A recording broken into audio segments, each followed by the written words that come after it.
Born on the 27th of November, 1900, in the town of Churchy, Surrey, was Amy Margaret Reeves.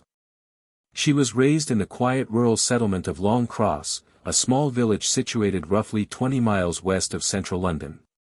Modest in size, the village was made up of cottages, narrow lanes, and open common land familiar to the families who lived there. It was here, surrounded by siblings and shaped by the rhythms of a working household, that Amy spent her early years. Employed as a gardener at the Royal Hole Sanatorium in Egham, located approximately 5 miles from their home, was her father, Arthur Reeves. The work was steady and dependable, though the wages were modest. Without excess, the family lived carefully, relying on routine and order rather than comfort. Managing the household and caring for the children, Amy's mother, Esther Reeves, oversaw daily tasks and maintained the structure of family life. That structure was disrupted in a lasting way shortly before Christmas in 1910 when Esther Reeves died. The atmosphere of the home was altered. The children were left without the constant presence that had guided their days, and the household became quieter. More out of necessity than ease, its routines carried on. Life continued, though the absence was felt in every ordinary moment. At 10 years old, Amy attended the local school in keeping with expectations for girls in early 20th century England. Focused on basic reading, writing, and arithmetic alongside domestic instruction, her education was intended to prepare her for future work within the home or in service. By all accounts, shaped by family responsibility, schooling, and the ordinary life of a small village, her days followed a simple and predictable pattern. If you find value in stories preserved this way, consider liking the video and subscribing to the channel, and let me know in the comments where you're listening from. Much like countless others, this story begins in an ordinary village. Without incident on Tuesday the 18th of July, 1911, the day began in the Reeves household. Amy did not attend the morning lessons at school that day. To assist her older sister, Ethel, with household chores, she remained at home instead. The work was ordinary and familiar, and once it was completed, Amy went outside to play in the garden, passing the late morning hours close to home. At around midday, Amy prepared to leave for the afternoon school session. Before setting off, she said goodbye to Ethel and stepped out toward the common. Watching her sister as she walked across Chobham Common in the direction of the school, following the same route she had taken many times before, was what Ethel later recalled. Nothing about the moment stood out as unusual. Promptly at 4 o'clock, the school day ended. As lessons concluded, children began to leave the building and make their way home, most of them traveling together in small groups, talking as they walked. One by one, they returned to their houses across the village. Amy, however, did not appear among them. At first, Ethel assumed that her sister had stopped to play somewhere nearby, as children often did during the summer months. As time passed, and Amy still had not returned, that assumption began to feel uncertain. Ethel went out to the places where local children usually gathered and asked if anyone had seen her sister. It was there that she learned something unexpected. Several children told her that Amy had not been at school that afternoon at all. With that realization, the situation changed. Amy was not simply late returning home. She was missing. At approximately 8 that evening, Arthur Reeves returned home. As he arrived, he was met by his eldest daughter, Ethel, who immediately told him that Amy had not come home.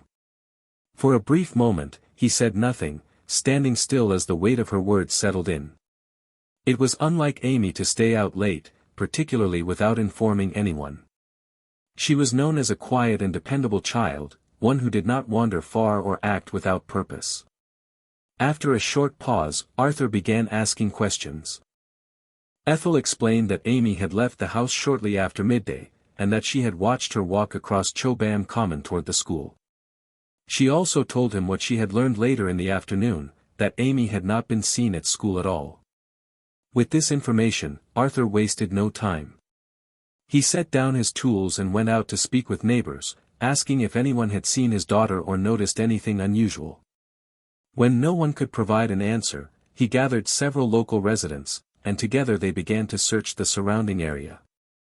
Lanterns were lit as daylight faded, and the group moved through the village lanes, nearby woods, and across the uneven ground of the common. They checked paths, hedges, and ditches, calling out and scanning the darkness as they went. As the search continued, anxiety grew with every passing minute. Each place they examined without success deepened the sense that something was wrong.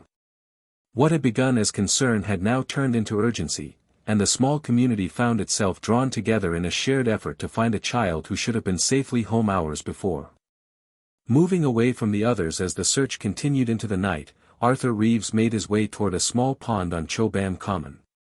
The spot lay approximately 400 yards from the family home and was known locally as a place where children sometimes went to paddle during warmer months. It was familiar ground, often passed without notice. When he reached the water's edge, something on the bank caught his attention. Placed neatly beside the pond were a pair of shoes and some stockings, arranged as though they had been carefully removed. Moments later, he saw his daughter. Amy was lying face down in the water, her head among the weeds near the edge. Arthur pulled her from the pond and brought her onto the bank. He looked for any sign that she might still be alive, hoping for movement or breath, but there was none. Her body was cold and lifeless, her dress soaked and clinging to her. In that moment, the reality of what he had found became clear. His daughter was dead. He laid her down and called out for help. Others from the search party soon arrived, lanterns raised as they gathered around the bank. In the flickering light, details began to emerge. There were visible bruises and wounds to Amy's head, and the grass around the edge of the pond appeared disturbed and trampled. These signs suggested that something more than an accidental fall had taken place. As the group took in what they were seeing, it became evident that Amy had not simply wandered into the water. The scene pointed toward an event that had unfolded there, leaving behind traces that could not be ignored. The discovery marked the end of the search and the beginning of a far more troubling examination. Following the discovery at the pond, the authorities were notified. Police officers and a doctor arrived at Chobham Common later that night to examine the scene. After an initial assessment, Amy Reeves's body was removed and transported to Churchy Mortuary, where a formal post-mortem examination was arranged. The examination was conducted by Dr. Hodgson. During his assessment, he identified 3 distinct wounds on Amy's head. One was located above the right eyebrow, another on the top of the head, and a third toward the back. Dr. Hodgson noted that while these injuries were not sufficient on their own to cause death, they would likely have been enough to stun the child. He stated that it would have been very difficult for such wounds to have occurred as the result of a simple fall into the pond. Based on his findings, Dr. Hodgson concluded that the cause of death was drowning. The condition of the body suggested that Amy had been alive when she entered the water, and the head injuries may have left her unable to recover once submerged. He further suggested that a blunt instrument such as a stick could have caused the wounds observed during the examination. As news of the findings spread, concern extended beyond Long Cross. There had been other troubling incidents involving young girls in the wider region. Edith Neal, a child from near Staines, had previously disappeared after reportedly being lured away by an unknown man and had not been found. In another case, a girl named Alice Dawes had been assaulted on a rural road near Waltham Cross in Essex. Taken together, these events heightened unease throughout the district. Amy Reeves's death was no longer viewed as an isolated tragedy, but as part of a pattern that demanded closer attention. At first light, police officers returned to Chobham Common to continue their examination of the area. The pond where Amy Reeves had been found was small and set low among the bracken, familiar to local children, and easily reached from the surrounding cottages. It measured little more than a shallow hollow, known in the village as a place where children had once gone paddling, though in recent years it had become muddy and less frequented. As word of the discovery spread, a heavy stillness settled over Long Cross. The close-knit village, accustomed to quiet routines, now faced an event that few could comprehend. Conversations were subdued, and attention turned toward the unfolding investigation as residents waited for clarity that did not immediately come. It did not take long for police to make an arrest. A local teenage boy was taken into custody on suspicion of murder. Because of his age, his name was not released to the public. The arrest was made as part of the ongoing inquiry, and officers continued to question those who had been in the area on the day Amy disappeared. Evidence gathered from the pond and its surroundings was examined as investigators attempted to establish a clear sequence of events. Later that day, it was announced that an inquest into Amy Reeves's death would be held the following morning, Wednesday, the 19th of July, 1911. Until then, the suspect remained in custody while police pursued additional lines of inquiry. The focus of the case now shifted away from the search and discovery on the common and toward formal proceedings. What had begun as a village tragedy was moving into an institutional setting where testimony, evidence, and official judgment would determine how the death of a 10-year-old girl would be recorded and understood. The inquest into the death of Amy Reeves was convened at Churchy Town Hall. Members of the public and the press were present as proceedings began, many of them familiar faces from the surrounding villages. Seated before the court was 15-year-old Albert Henry Hampton, the local boy who had been taken into custody in connection with the case. Before testimony commenced, Superintendent Mears addressed the room. He announced that the hearing would be conducted in accordance with the provisions of the Children's Act of 1908. As a result, members of the public were required to leave the courtroom. The announcement was met with murmurs of surprise and disappointment from those in attendance, but the order was enforced, and the doors were cleared. Throughout this process, Albert Hampton remained seated, showing little outward reaction, and it was not clear whether he fully understood the significance of what had been said. Once the inquest formally opened, Superintendent Mears described the scene on Choban Common, where Amy Reeves had been found. He told the court that the pond was little more than a muddy hollow measuring approximately 11 feet by 10. It contained around 9 inches of water beneath which lay a further 9 inches of mud thick with weeds. Rubbish, including discarded tin cans, had collected at the bottom.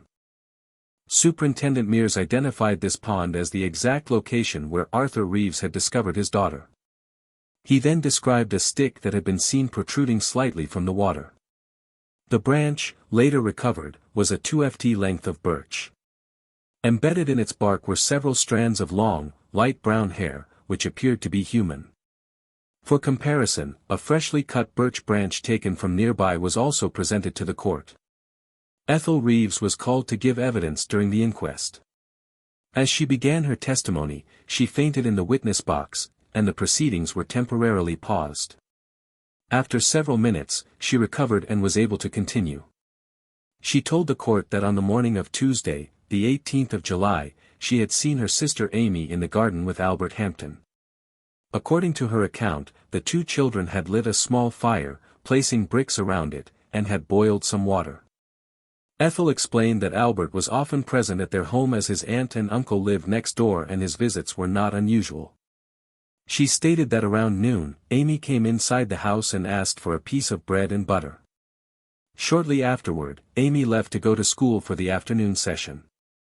Ethel said she watched her sister leave, but did not accompany her. Later that day, sometime between 2 and 2:30 in the afternoon, Ethel saw Albert Hampton again.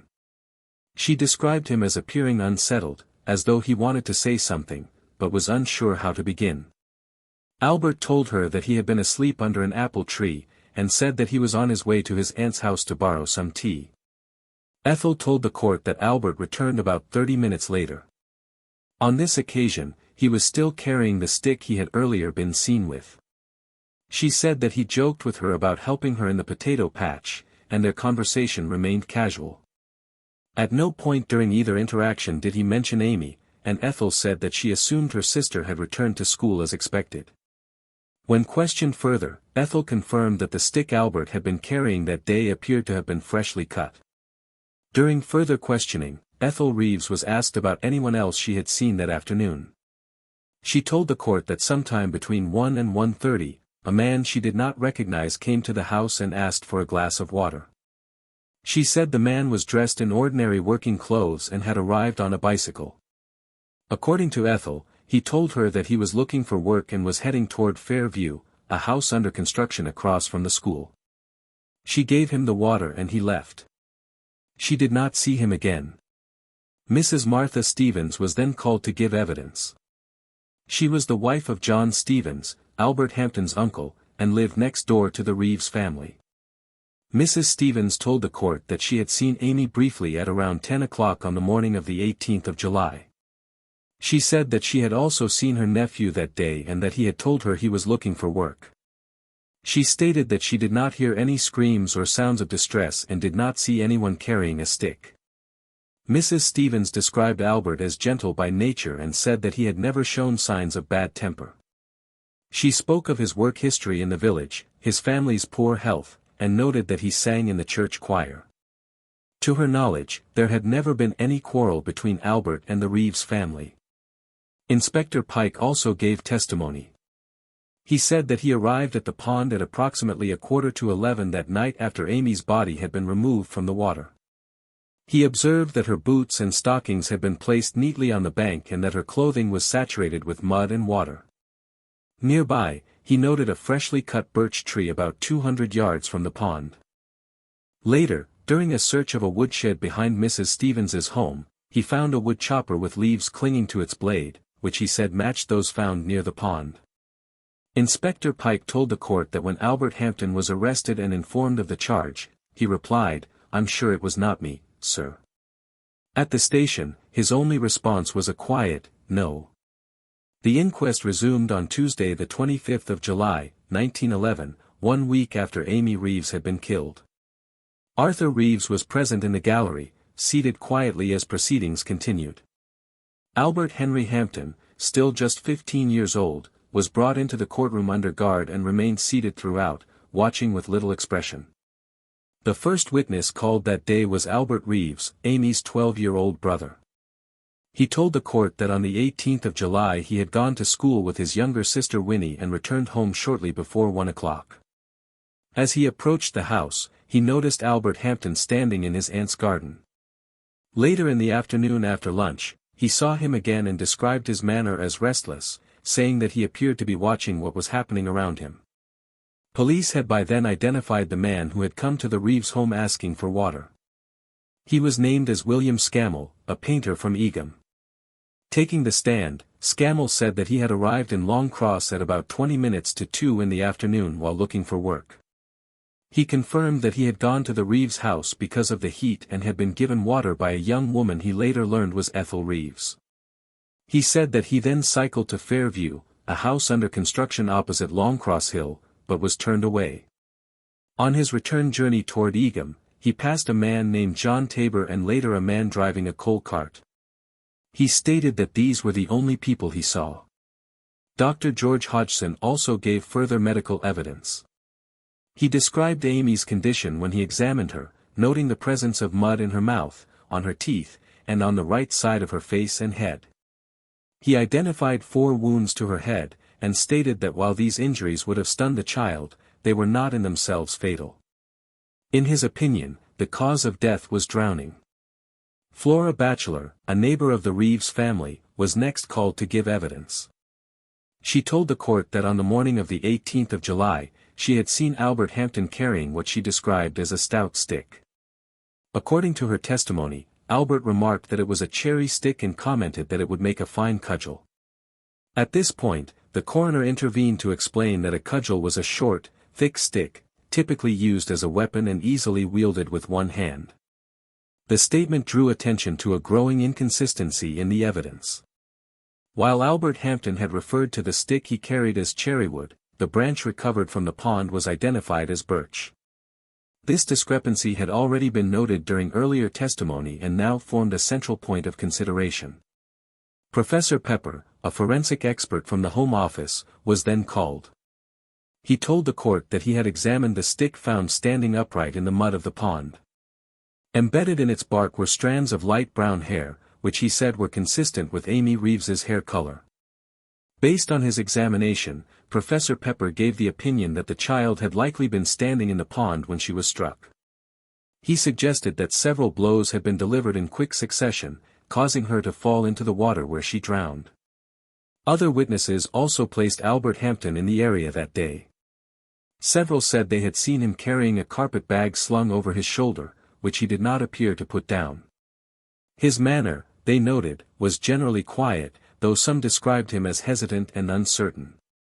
There were also reports that Albert had told police he had seen a tallish man on the common. Mrs. Stevens was recalled and confirmed that her nephew had mentioned such a man to her earlier that afternoon. When given the opportunity to give evidence under oath, Albert Hampton declined. In his summation, the coroner addressed the evidence that had been presented over the course of the inquest. He stated that the only direct physical link between Albert Hampton and the death of Amy Reeves was the birch stick found in the pond with human hair attached to it. He reminded the jury that there had been conflicting testimony regarding the stick, noting that while some witnesses described Albert carrying a freshly cut stick, others had heard him refer to it as cherrywood. The coroner further pointed out that police had later located a cherry stick in the place where Albert said he had left it and confirmed that a cherry branch had been freshly cut. The coroner told the jury that there appeared to be no clear motive. Albert Hampton had been friendly with the Reeves family and particularly with Amy. There was no evidence of a quarrel and no sign of any indecent assault. He acknowledged the possibility that another unidentified person may have encountered the child at the pond and attacked her for reasons that could not be explained. He cautioned the jury that while circumstantial evidence could be persuasive, it must be weighed carefully. After deliberating for 25 minutes, the jury returned with its verdict. They concluded that Amy Reeves had been willfully murdered, but that there was insufficient evidence to determine who was responsible. Despite the finding, Albert Hampton was not immediately released. He was returned to Brixton Prison while the investigation continued.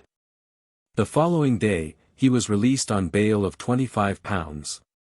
On Friday the 4th of August, 1911, after further inquiries failed to produce new evidence, Albert Henry Hampton was formally discharged. No one else was ever charged with the crime. In the years that followed, Albert remained in Surrey until the outbreak of the Great War. He later enlisted in the British Army, serving with the 4th Hussars. On the 7th of July, 1917, he was wounded in action, sustaining injuries to both legs, the right more seriously. His service earned him the Distinguished Conduct Medal. The death of 10-year-old Amy Reeves was never resolved. No further arrests were made and the case remains officially unsolved.